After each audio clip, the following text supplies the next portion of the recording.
hablar con ustedes un poco sobre temas de importancia bíblica.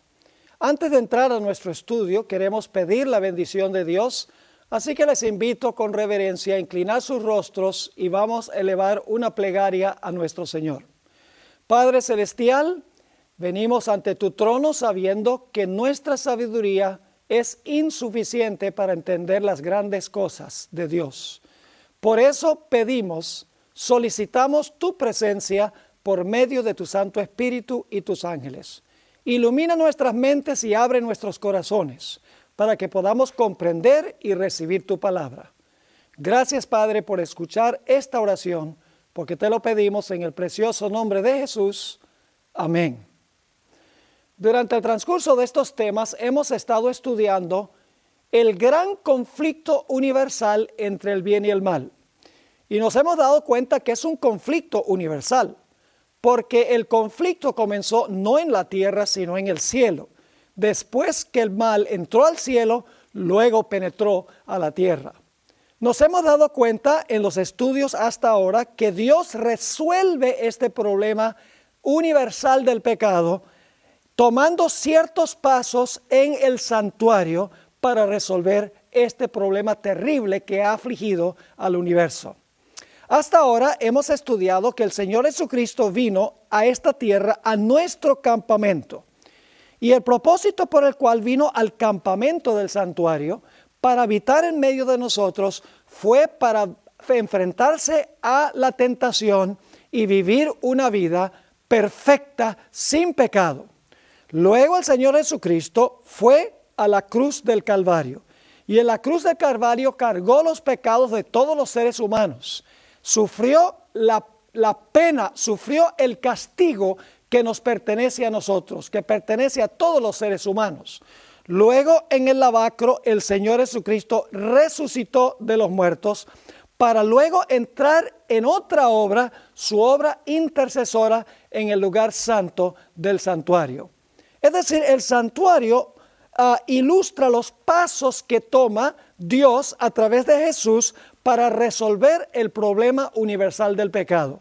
En el campamento, Jesús vive la vida perfecta que nosotros debemos vivir.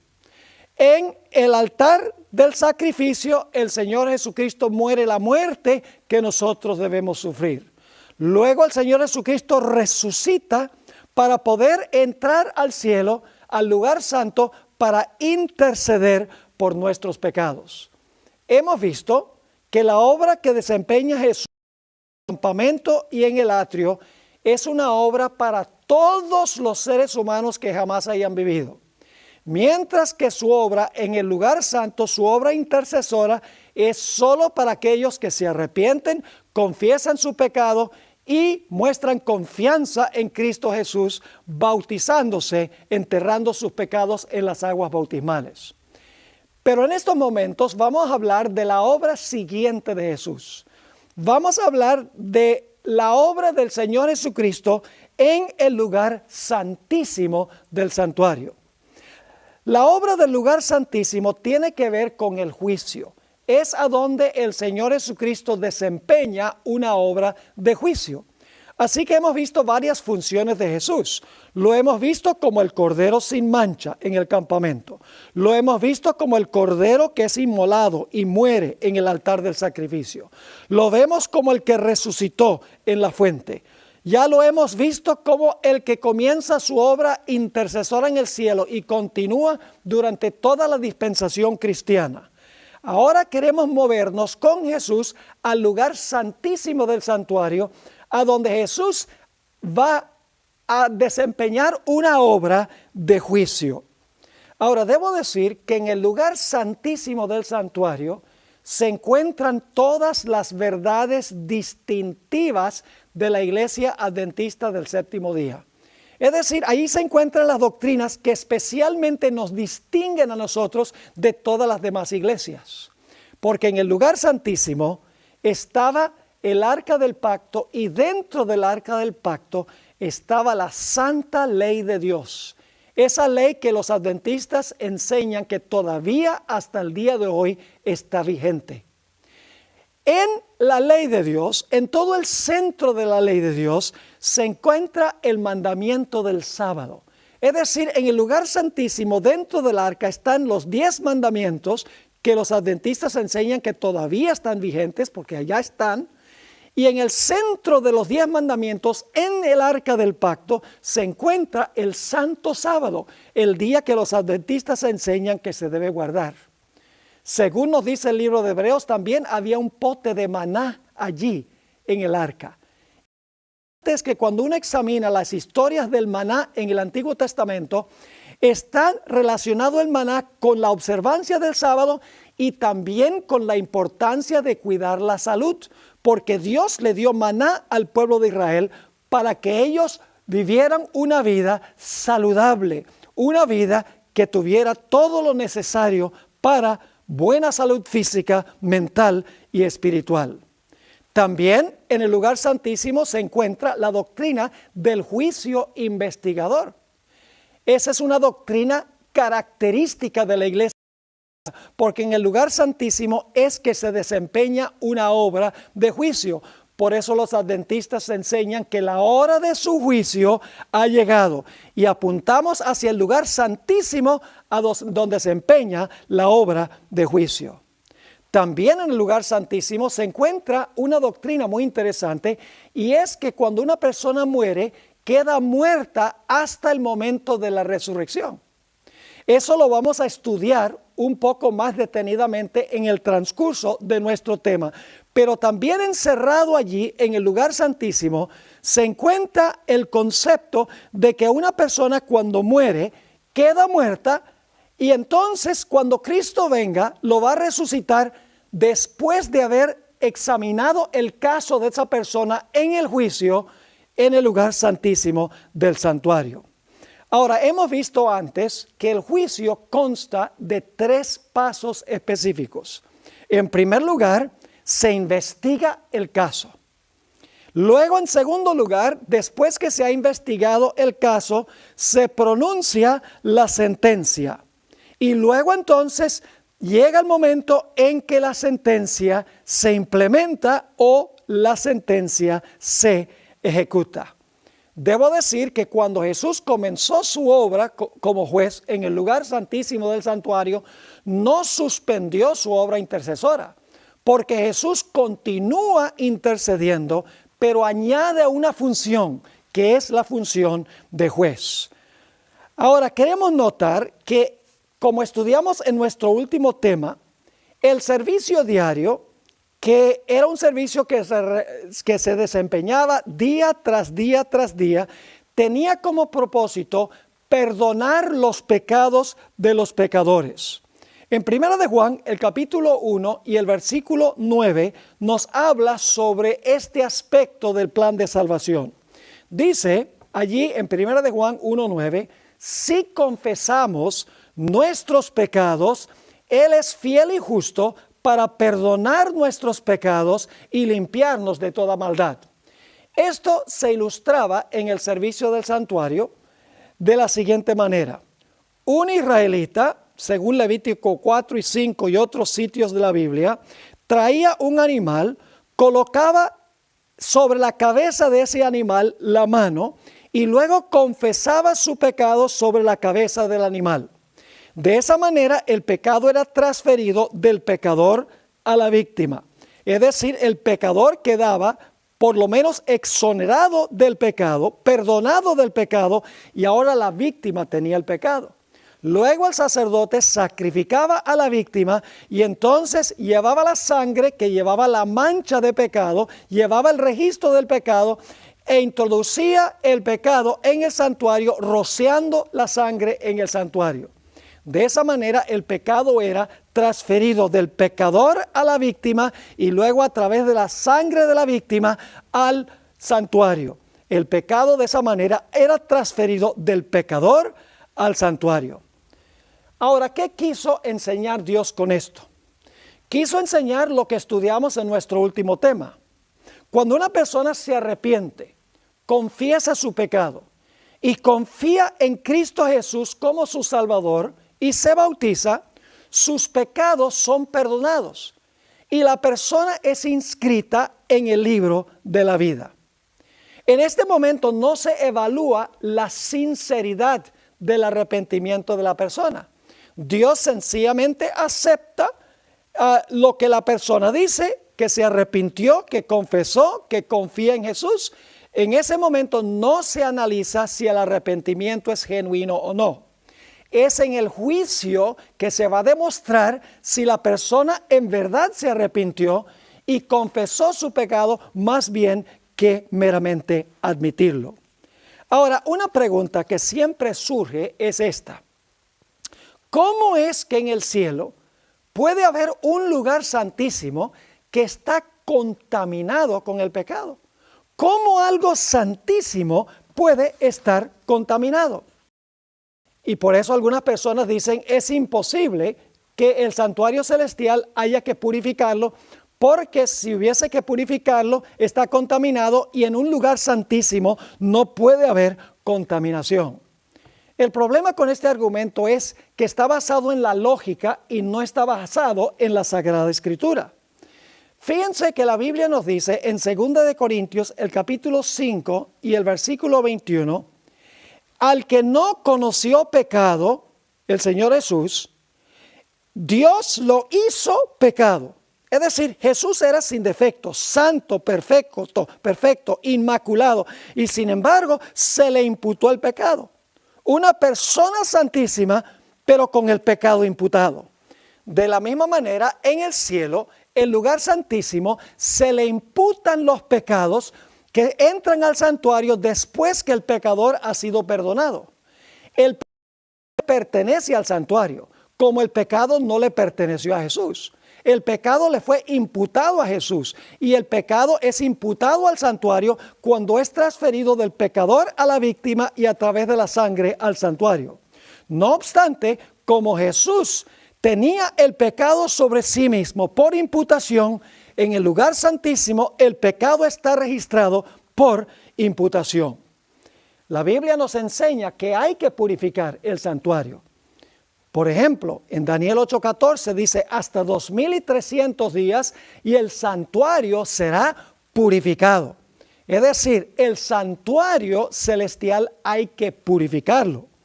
También en Hebreos, el capítulo 9 y el versículo 23, encontramos una referencia de que las cosas celestiales tienen que purificarse.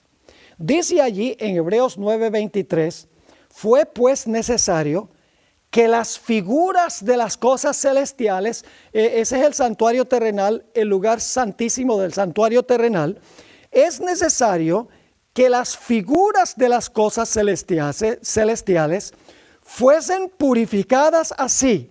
Y ahora escuchen, pero las cosas celestiales mismas con mejores sacrificios que estos.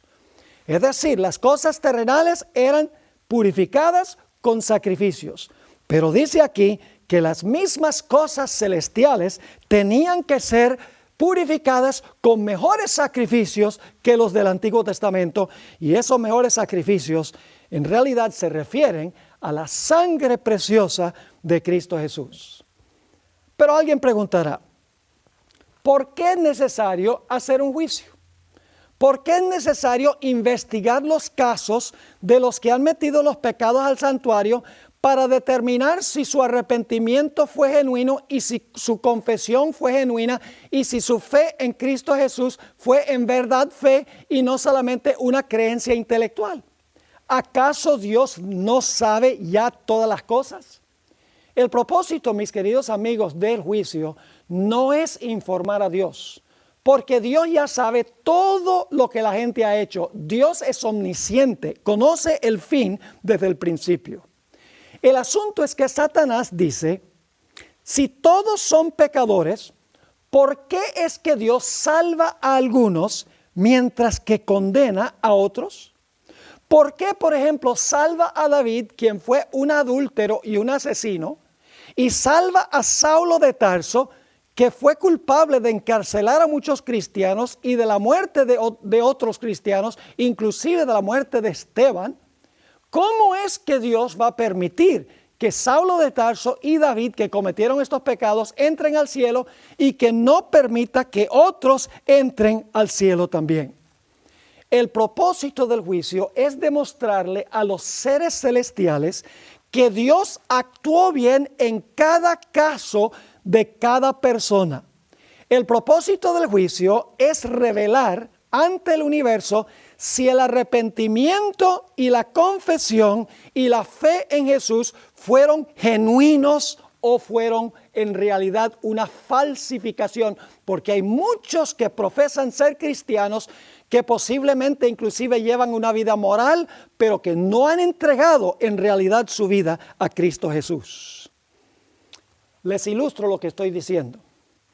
El Señor Jesucristo declaró que hay trigo y cizaña en la iglesia y se parecen mucho.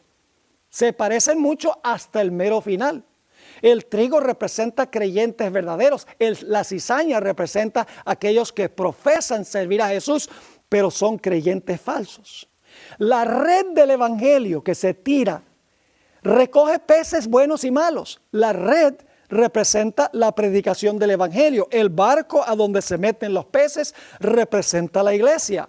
La red del evangelio, cuando se predica, reúne toda clase de personas, peces buenos y peces malos. Por eso, cuando se llega a la playa, hay que hacer una separación entre los peces buenos y los peces malos.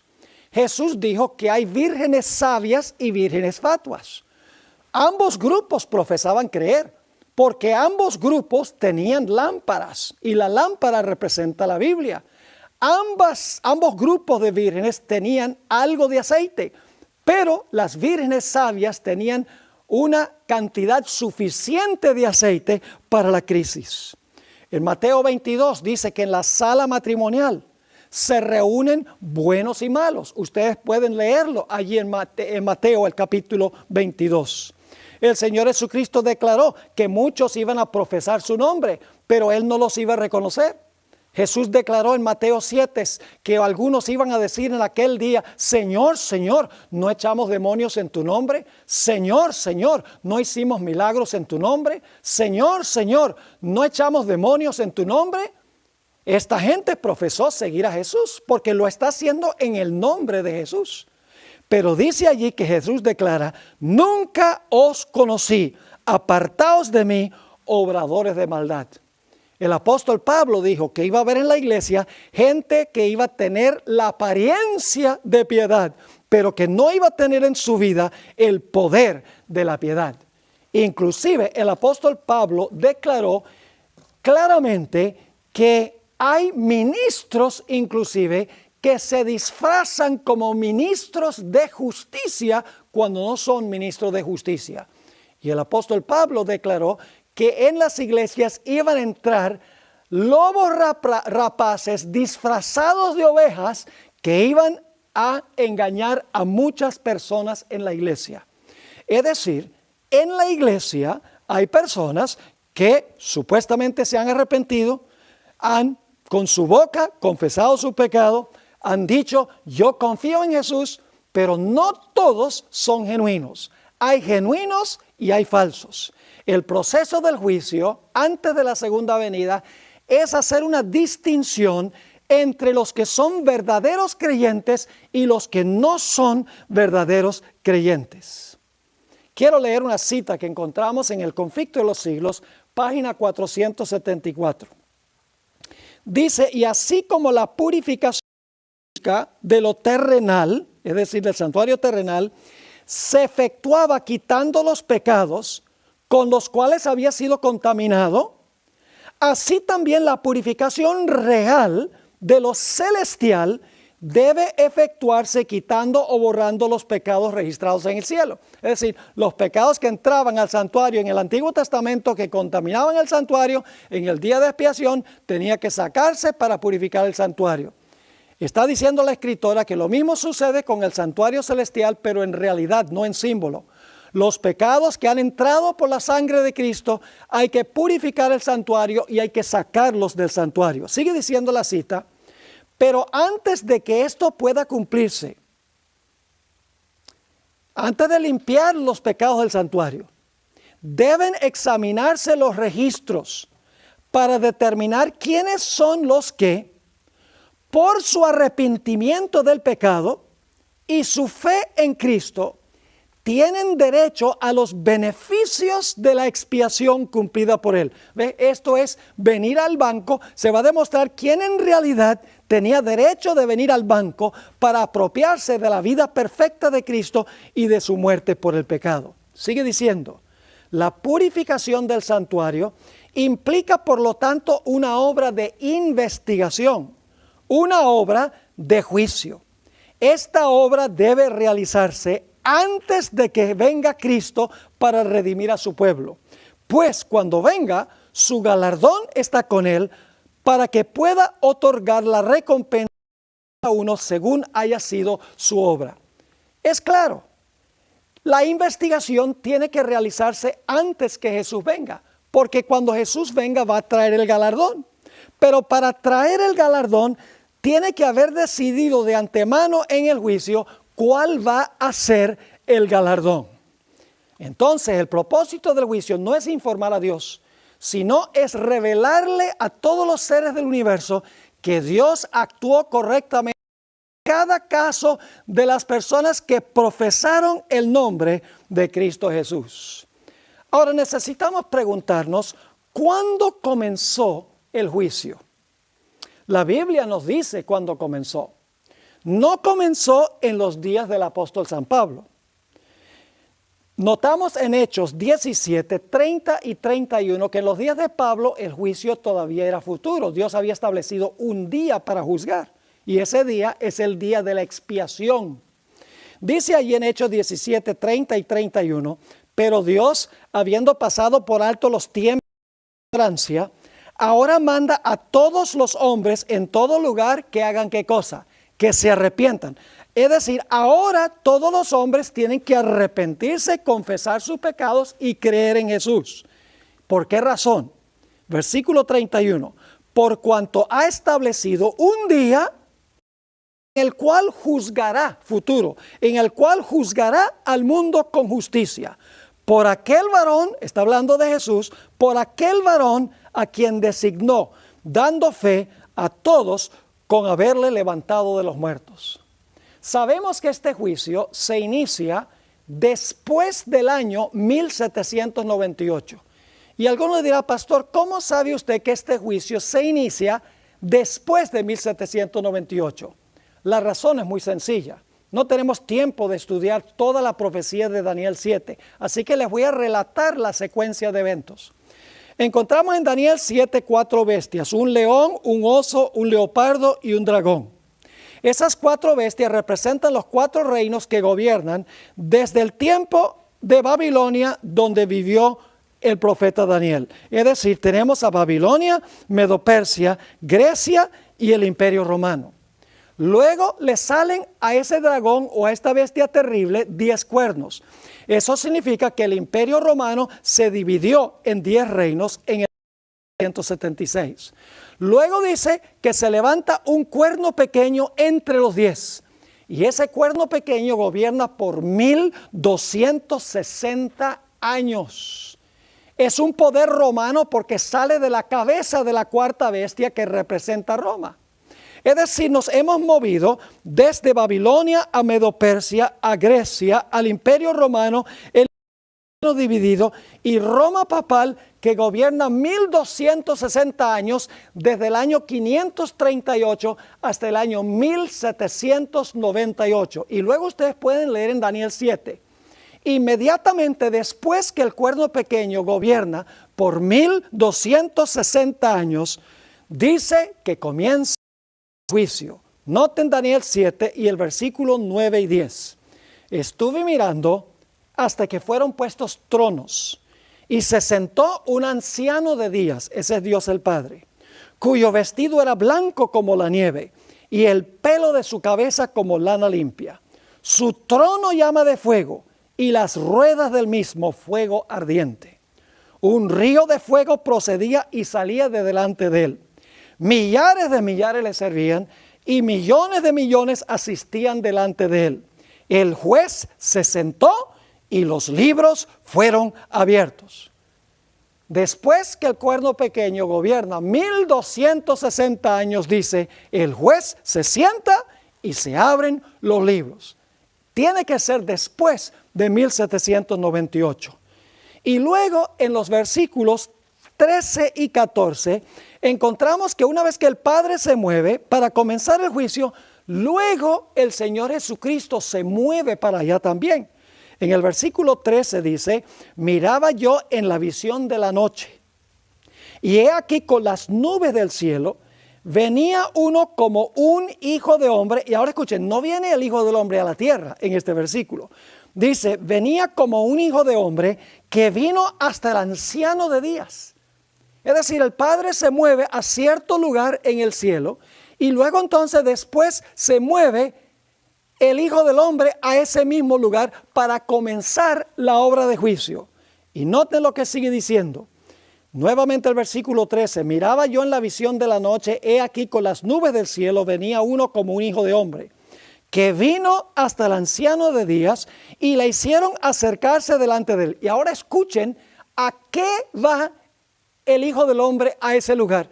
Va para que el Padre le dé el reino. Dice en el versículo 14, y le fue dado dominio, gloria y reino, para que todos los pueblos, naciones y lenguas le sirvieran. Su dominio es dominio eterno que nunca pasará y su reino uno que no será destruido.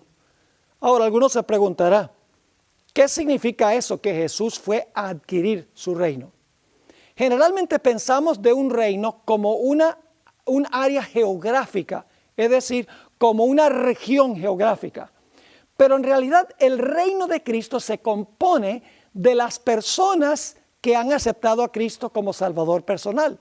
El reino son las personas que pertenecen al reino, no el área geográfica. ¿Qué significa entonces que el Señor Jesucristo fue al anciano de días para recibir su reino? Sencillamente significa que Jesús fue para desempeñar una obra de juicio, para demostrar ante el universo quiénes en realidad pertenecen a su reino, quiénes son verdaderos creyentes.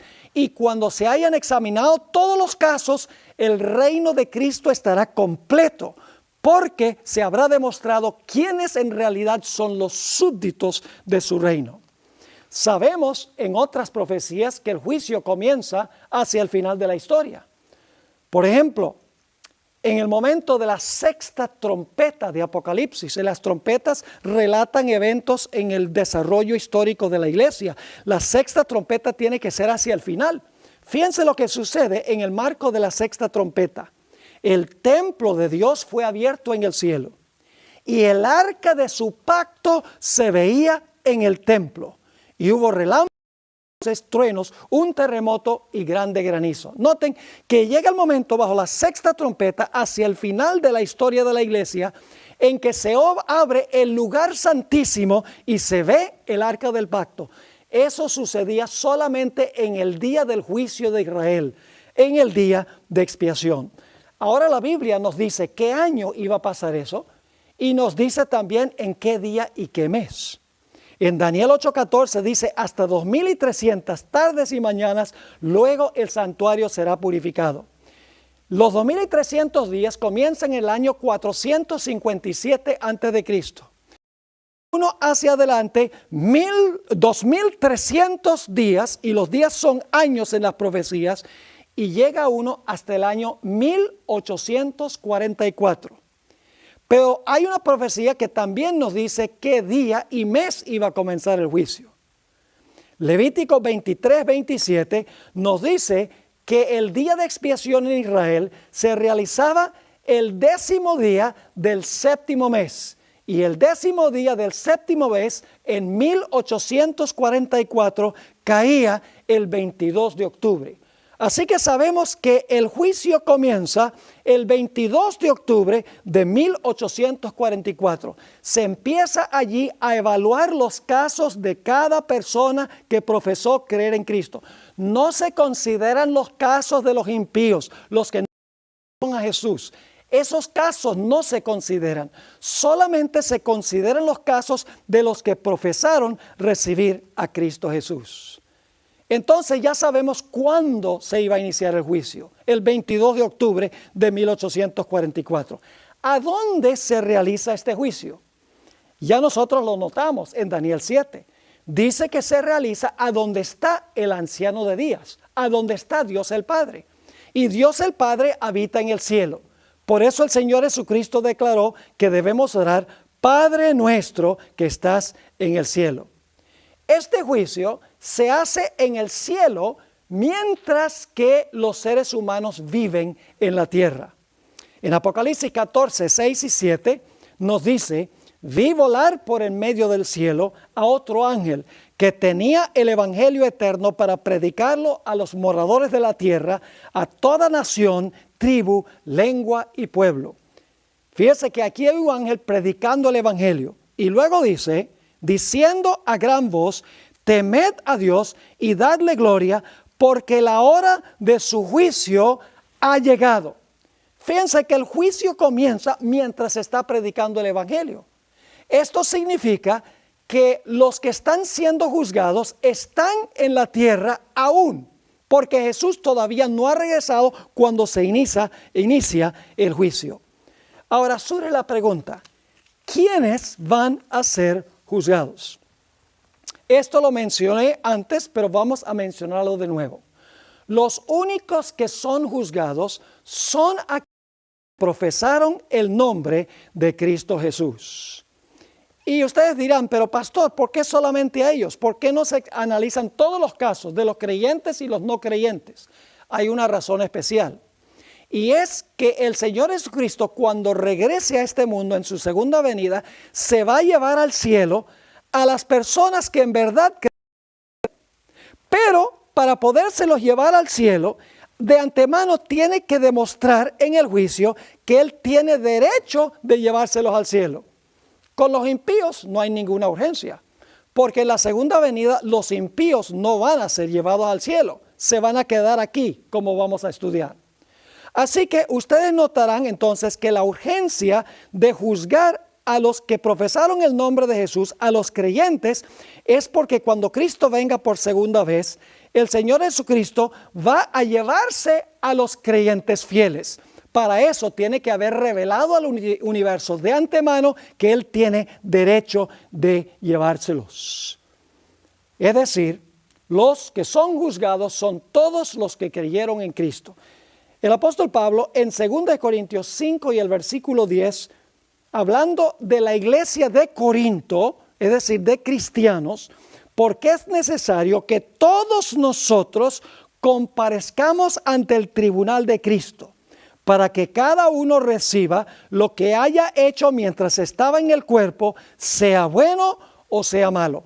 Todos los creyentes tienen que comparecer ante el tribunal de Cristo para rendir cuentas por lo que hicieron mientras estaban en el cuerpo, es decir, mientras estaban en esta vida en la cual vivimos ahora, y se va a examinar sea bueno o sea malo. Ahora, ¿qué es la evidencia que se examina?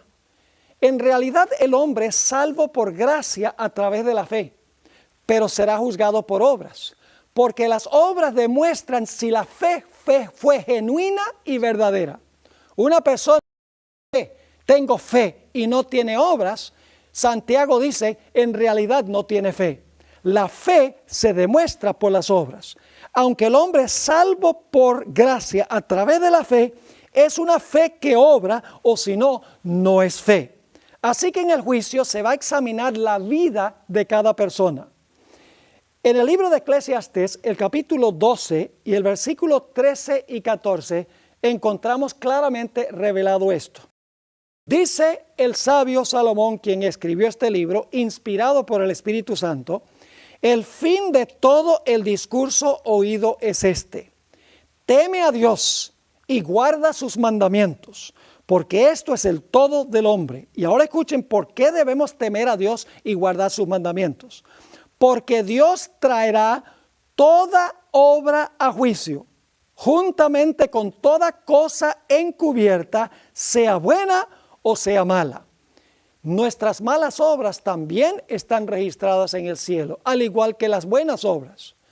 Pero si nosotros nos hemos arrepentido y hemos en verdad confesado el pecado y en verdad hemos confiado en Jesús como nuestro Salvador personal y se ha demostrado en nuestra vida, la vida de Cristo, la muerte de Cristo, limpia ese pecado del santuario. ¡Qué glorioso mensaje es ese!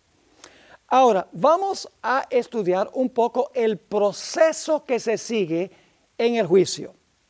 Necesitamos explicar cuál es el proceso que Dios sigue desde 1844 hasta que se juzgue la última persona que profesó el nombre de Cristo Jesús. Y vamos a tomar como nuestro ejemplo que indudablemente Adán fue la primera persona en ser juzgada en 1844, porque Dios va anotando los nombres de las personas a medida que ellos se arrepienten, confiesan su pecado y creen en el Salvador. En ese momento su nombre es inscrito en el libro de la vida. Y eso tiene que haber pasado primero con Adán, porque Adán indudablemente se arrepintió, confesó su pecado y creyó en Cristo Jesús, en el Cristo que iba a venir, y entonces su nombre fue inscrito en el libro de la vida. Y así sucesivamente, cada persona que se iba entregando a Jesús, su nombre es escrito en el libro de la vida. Ahora necesitamos preguntarnos, ¿a dónde estaba Adán en 1844 cuando se le llamó a comparecer ante Cristo? Vamos a ver lo que dice San Juan 5 y el versículo 28 y 29. Aquí está hablando Jesús. No os maravilléis de esto, porque vendrá la hora cuando todos los que están en los sepulcros oirán su voz. Y los que hicieron lo bueno saldrán a resurrección de vida, mas los que hicieron lo malo a resurrección de condenación. Así que preguntamos, ¿a dónde estaba Adán en 1844? En realidad estaba en el sepulcro porque estaba muerto. Adán no va a recibir su recompensa, sino hasta que el Señor Jesucristo venga en poder y gloria. Y entonces nos preguntamos, ¿cómo puede Adán haber comparecido ante el tribunal de Cristo en 1844 de primero si estaba muerto? La respuesta es que él no aparece en persona. Él aparece a través de los registros de su vida, porque Dios tiene un registro exacto de nuestra vida sin faltar un solo detalle en los libros celestiales. Quiero leerles una cita del Conflicto de los Siglos, página 537. A medida que los libros de registro se van abriendo en el juicio, las vidas de todos los que hayan creído en Jesús, fíjense, todos los que hayan creído en Jesús pasan ante Dios para ser examinadas por Él. Empezando con los que vivieron primeros en la tierra, eso significaría que Adán fue el primero. Nuestro abogado presenta los casos de cada generación sucesiva y termina con los vivos.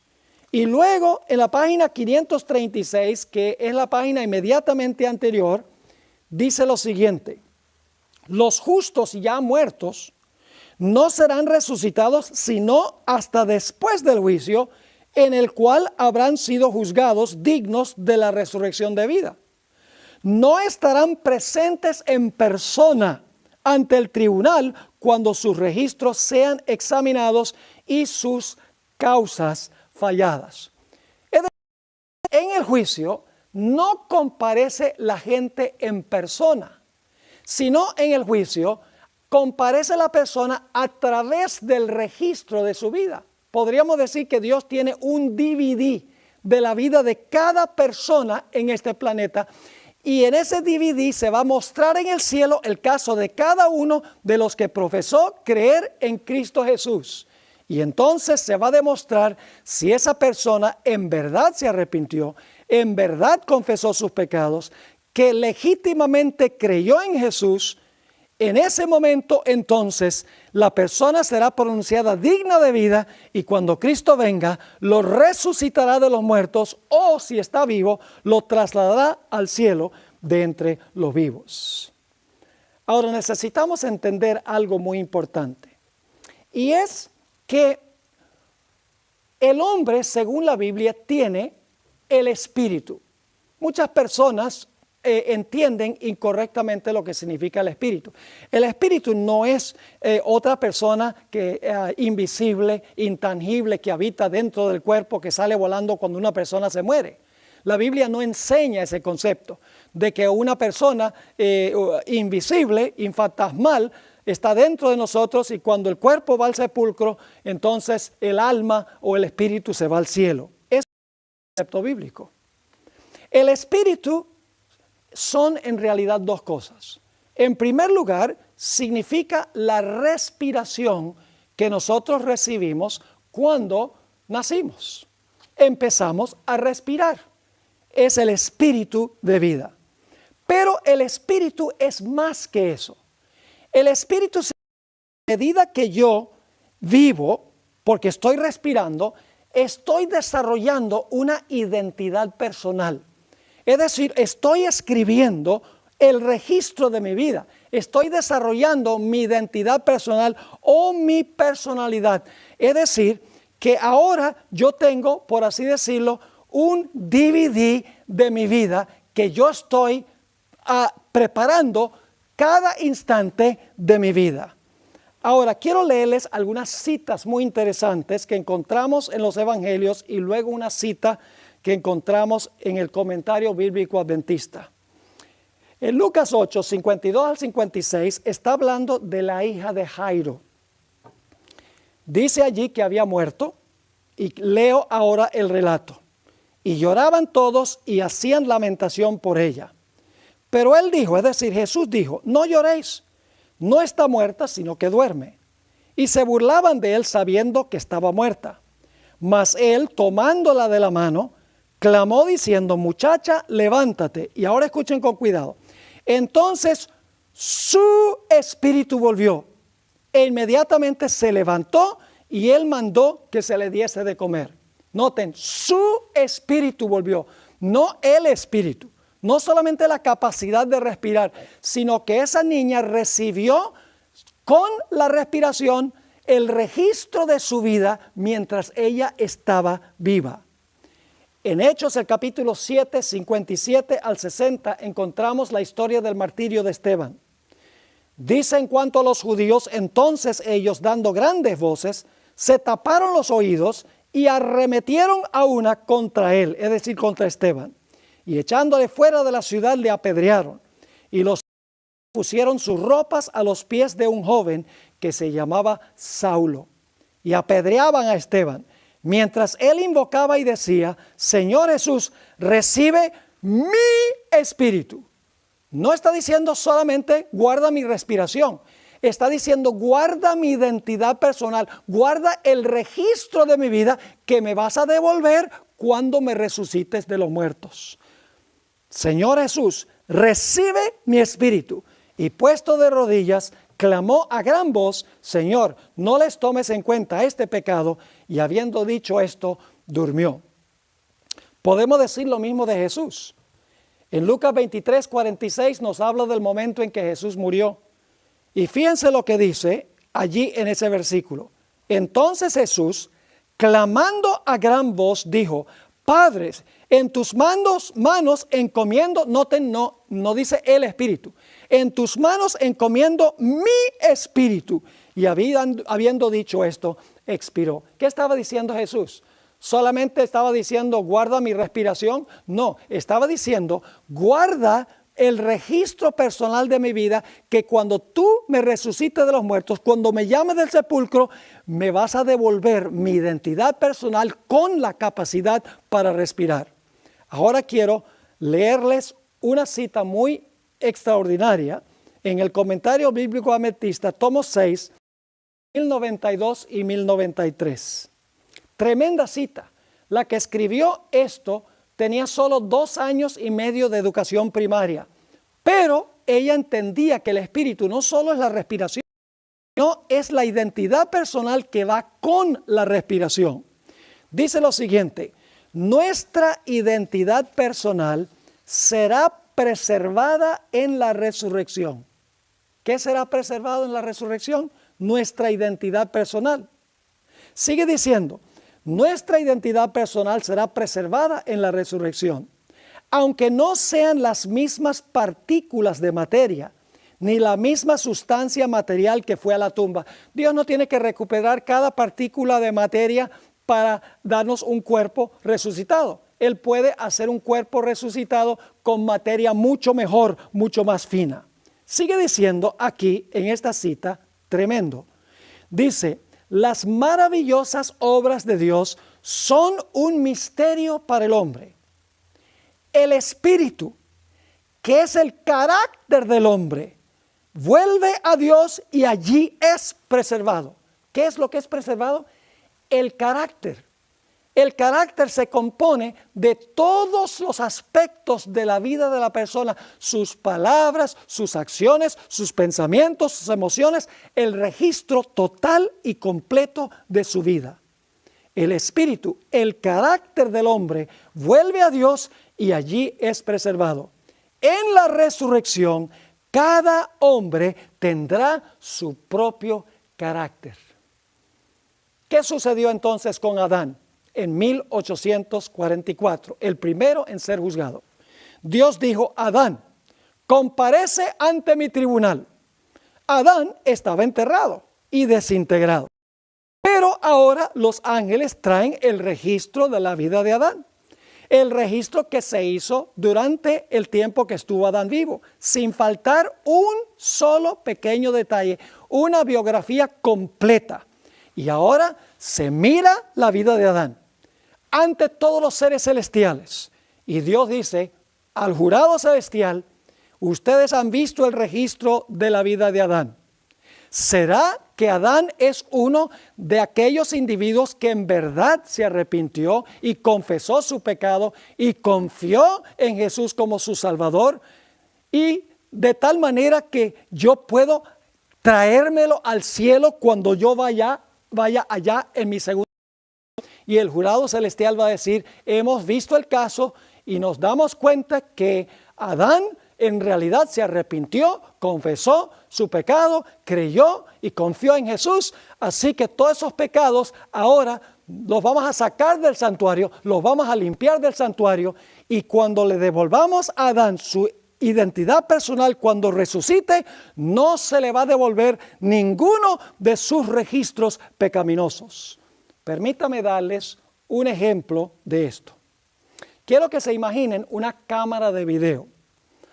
Usted le puede grabar a una cámara de video algunas escenas familiares hoy y luego apaga la cámara de video y deja pasar un periodo de 10 años donde no graba nada allí en esa cámara. Después de 10 años saca la cámara y tal vez necesita cargar la batería y ahora empieza a filmar otra escena familiar. Cuando usted mira el video, no hay un intervalo entre cuando usted suspendió lo que grabó primero y lo que empezó a grabar 10 años después. No hay intervalo. Lo mismo sucede con Adán, digamos. Adán vivió su vida, se estaba filmando su vida con la cámara de video, por así decirlo. Cuando Adán murió, la cámara de video se apagó. Han pasado miles de años desde que murió Adán. Cuando Adán resucite, se va a comenzar a donde dejó Adán. Va a continuar, en otras palabras, escribiendo su historia o su identidad personal. Esto nos ayuda a entender Job 19, 25 al 27. A veces yo leía esto antes y decía, oye, ese Job era bien egoísta. Él pensaba que él era el único que iba a ver al Señor. Pero ahora entiendo qué quería decir Job. Job 19, 25 al 27. Yo sé que mi Redentor vive y al fin se levantará sobre el polvo. Y después de deshecha esta mi piel, en mi carne he de ver a Dios, al cual veré por mí mismo, y mis ojos lo verán y no otro. Fíjense, Job está diciendo que él es el único que va a ver al Señor. Eso no es lo que está diciendo. Lo que está diciendo es que cuando él resucite de los muertos, él va a ser el mismo Job que existió durante su vida. Claro, con todo el registro de sus pecados borrados en el santuario y puestos finalmente sobre el que últimamente es responsable del origen y de la perpetuación del pecado. Espero que estén entendiendo lo que está sucediendo aquí. El propósito del juicio no es informar a Dios, porque Dios sabe todo, Dios es omnisciente. Dios no necesita libros, Dios no necesita guardar registros, todo lo tiene en su mente infinita. Pero los seres celestiales no son omniscientes. Hay personas que parecen ser muy buenas y sin embargo cuando se examinan los casos se va a demostrar que no eran verdaderos creyentes, que su arrepentimiento fue falso, se arrepintieron de las consecuencias del pecado y no del pecado, que su confesión fueron solamente palabras y que presuntuosamente reclamaron a Cristo como Salvador, pero su vida negó su profesión. El propósito del juicio es demostrar que Dios es justo y verdadero en salvar a cada persona que se va a llevar al cielo y que es justo y verdadero en dejar aquí en la tierra a todas las personas que en realidad no recibieron a Cristo como Salvador personal o que profesaron recibirlo y en realidad no lo recibieron. Ahora hay un último punto que quiero tratar. No solamente debemos mirar lo que sucedía en el santuario en el día de expiación, sino que necesitamos mirar también lo que hacía el pueblo fuera del santuario. Yo creo que hoy nosotros estamos en el gran día de expiación. El juicio está transpirando en el cielo. Yo creo que se están examinando aún los casos de los muertos. Pronto Dios pasará a investigar los casos de los vivos. No sabemos cuándo será eso. No hay fecha en la Biblia. Por eso la gente tiene que estar lista todo el tiempo. Pero no solamente debemos saber que ahora se está haciendo un juicio en el cielo, sino necesitamos saber qué hacía el pueblo fuera del santuario mientras transpiraba el día de expiación. Les voy a resumir. En Levítico 23, 29 y 30 nos dice qué hacía el pueblo. A los 10 días de este mes séptimo será el día de expiación. Tendréis santa convocación y afligiréis vuestras almas y ofreceréis ofrenda encendida a Jehová. Ningún trabajo haréis en este día, porque debían reunirse en el santuario, como nosotros debemos tener nuestra mente por fe en el santuario. Sigue diciendo en el versículo 28, ningún trabajo haréis en este día, porque es día de expiación para reconciliaros delante de Jehová vuestro Dios. Porque toda persona que no se afligiere en este mismo día será cortada de su pueblo. Y cualquiera persona que hiciere trabajo alguno en ese día, o sea que está trabajando en vez de tener su mente allá en el santuario, yo destruiré a la tal persona de entre su pueblo. Ningún trabajo haréis. Estatuto perpetuo es por vuestras generaciones en donde quiera que habitéis.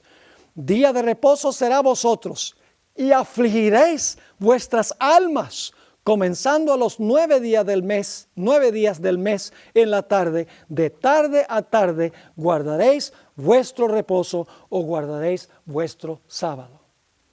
En el gran día de expiación, lo que hay que estar haciendo es afligiendo el alma. Hay varias cosas que se hacían. Si ustedes leen Joel, el capítulo 2 y el versículo 11 al 17, un pasaje que no tenemos tiempo de leer. También el Salmo 20, versículo 3 al 6, el Salmo 15, Isaías 33, versículos 12 al 16. Hay una cantidad de versículos que dicen qué debe estar haciendo el pueblo de Dios mientras se está purificando el santuario. Mientras se purifica el santuario allá, por la gracia de Dios, debemos estar purificando por el poder del Espíritu Santo el pecado de nuestras vidas.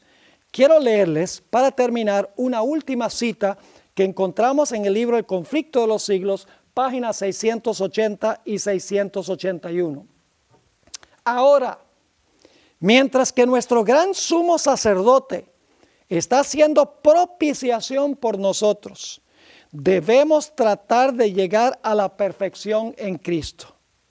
Nuestro Salvador no pudo ser inducido a ceder a la tentación ni siquiera en pensamiento. Fíjese, Jesús no cedió a la tentación ni siquiera en pensamiento. Sigue diciendo, Satanás encuentra en los corazones humanos algún asidero en que hacerse firme. Es tal vez algún deseo pecaminoso que se acaricia, por medio del cual la tentación se fortalece. Pero Cristo declaró al hablar de sí mismo, viene el príncipe de este mundo, mas no tiene nada en mí. Satanás no pudo encontrar nada en el Hijo de Dios que le permitiese ganar la victoria. Cristo guardó los mandamientos de su Padre y no hubo en él ningún pecado de que Satanás pudiese sacar ventaja. Y ahora viene esta declaración extraordinaria. Después de decir que Satanás no pudo encontrar nada en el Hijo de Dios que le permitiese ganar la victoria, Cristo guardó los mandamientos de su Padre, no hubo en él ningún pecado de que Satanás pudiese sacar ventaja. Dice esta cita, esta es la condición en que deben encontrarse los que han de poder subsistir en el tiempo de angustia. Conflicto de los siglos, páginas 680 y 681. Mis queridos hermanos y amigos, viene un tiempo terrible que se conoce como el tiempo de angustia. Un tiempo de angustia cual no se ha visto jamás en la historia del planeta Tierra. Esto sucederá después que todos los casos están decididos. Cuando se cierra la puerta de la gracia, va a comenzar ese tiempo de angustia. Y el pueblo de Dios tendrá que vivir en esta tierra sin intercesor, porque el servicio del santuario habrá llegado a su fin. Para eso es necesario que el pueblo de Dios haya vencido el pecado en sus vidas.